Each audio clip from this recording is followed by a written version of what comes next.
Maintenant, on va voir en petit b, puisqu'on a vu en petit a ce que sont les nappes souterraines, on va voir en petit b les propriétés de ces nappes. Pour cela, il y avait la question 2 de la page 223 qu'il fallait traiter, et donc voici la réponse. Le niveau piézométrique d'une nappe s'abaisse en période de sécheresse. Alors le niveau piézométrique, c'est le niveau supérieur enfin c'est la limite de la saturation en eau. C'est ça le niveau piézométrique, la limite supérieure de la saturation en eau. Et forcément, s'il y a sécheresse, ce niveau s'abaisse.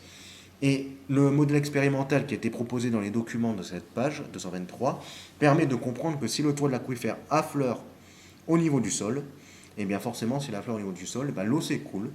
Et c'est ce qu'on appelle une source. On avait déjà parlé sur le schéma précédent. La fuite d'eau au niveau de cette source explique que le niveau piézométrique n'est pas horizontal. Dans ce cas-là, je vous demande de vous référer au schéma 2 de la page 223. Le niveau piézométrique n'est pas horizontal, il fluctue en fonction des conditions de l'environnement de cette nappe.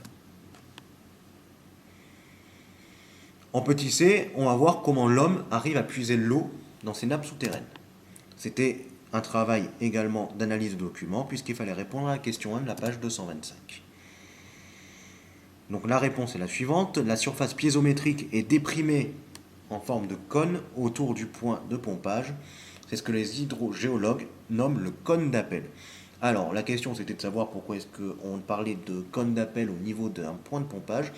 Eh bien en effet, lorsque l'on fait une aspiration d'eau, eh bien on met une paille, on fait une aspiration d'eau, l'eau va être légèrement due à l'aspiration, et on va créer ce qu'on appelle un cône de pompage. Donc il va y avoir une dépression de l'eau au niveau de ce point, et si on regarde la forme de la dépression, ça ressemble à un cône, tout simplement. Pour continuer dans ce petit c, il fallait également répondre à la question 2 de la page 225.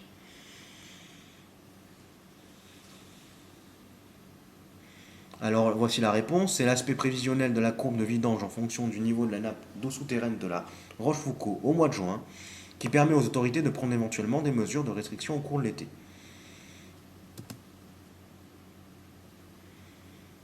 Donc, pour revenir à ce qui vient d'être dit, on regarde l'état des réserves d'eau à l'aide de ce type de paramètres, et en fonction des prévisions possibles, on peut prendre des mesures de restriction, c'est-à-dire demander aux habitants de moins consommer d'eau, voire effectuer des coupures d'arrivée d'eau, si vraiment le niveau des nappes souterraines serait trop bas. Maintenant, dans le petit 3, nous allons traiter de l'eau potable. Alors, une eau potable, c'est quoi? C'est une eau qui peut être consommée par la population sans risque pour sa santé. C'est ça la définition d'une eau potable. Pour aller plus dans le détail, eh bien, il y a des critères de potabilité qui sont contrôlés par un organisme qu'on appelle la DDASS. Alors, qu'est-ce qu'elle contrôle? Déjà, les critères organoleptiques. C'est quoi les critères organoleptiques? C'est la couleur de l'eau et le goût de l'eau. Normalement, l'eau n'est pas censée être très colorée, elle n'est pas censée avoir un goût prononcé. Ensuite, les critères physico-chimiques. Alors, quels sont ces critères physico-chimiques? Le pH, potentiel hydrogène, la quantité de chlorure et de sulfate. Théoriquement, le pH d'une eau doit être neutre. Elle peut varier légèrement autour de la neutralité, mais ne doit évidemment pas trop s'en écarter. Et ensuite, elle contrôle également les critères chimiques. Alors, les critères chimiques, c'est l'absence de substances indésirables telles que les nitrates, ou de toxines telles que l'arsenic, le plomb ou des pesticides. Et enfin, elle analyse, l'un des critères de potabilité sont les critères microbiologiques. Alors ces critères-là, c'est vérifier si jamais il y a des bactéries d'origine fécale. Alors pour être plus clair, lorsque l'on fait des élevages par exemple de bovins, eh bien les bovins, forcément,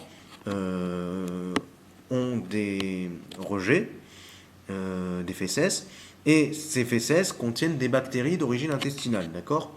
Puisque ça vient de l'intestin.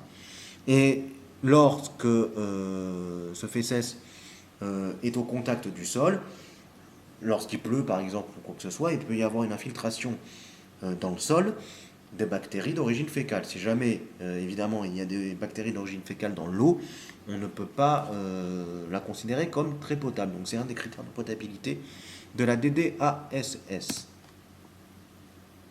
Donc en bilan, nous pouvons dire que l'eau douce est utilisée et puisée dans les lacs, les cours d'eau et les réservoirs souterrains. C'est les 3 points de pompage de l'eau, sachant que les réservoirs souterrains représentent 60% du pompage d'eau douce en France.